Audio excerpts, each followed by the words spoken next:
السلام عليكم ورحمة الله وبركاته.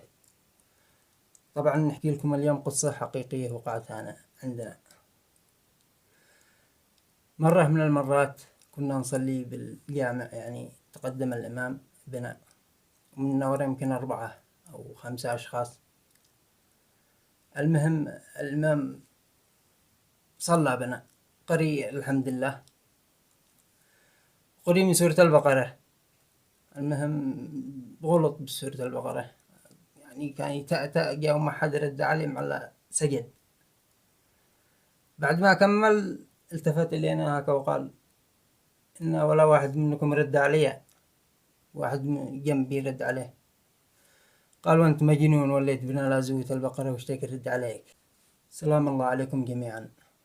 عاد احنا بالنسبة لنا بالبداية يمكن 74 مشترك بالقناة، اللي عنده نصيحة يقدمها عادي، نقبلها بروح رياضي، واللي عنده نصيحة عن تغيير محتوى أو مظهر أو أي شيء يكلمنا. بالنسبة لنا عاد احنا بالبداية متقدمين نصيحتكم.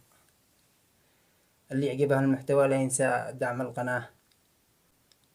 بالنسبة للنصيحة ما تجي إلا من أخ، بش عدو نصح، ما يقول المثل: أبش يهودي نصح مسلم.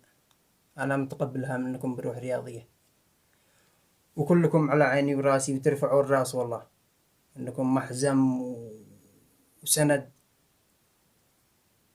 وأخوة. سلام ربي عليكم، تحياتي لكم.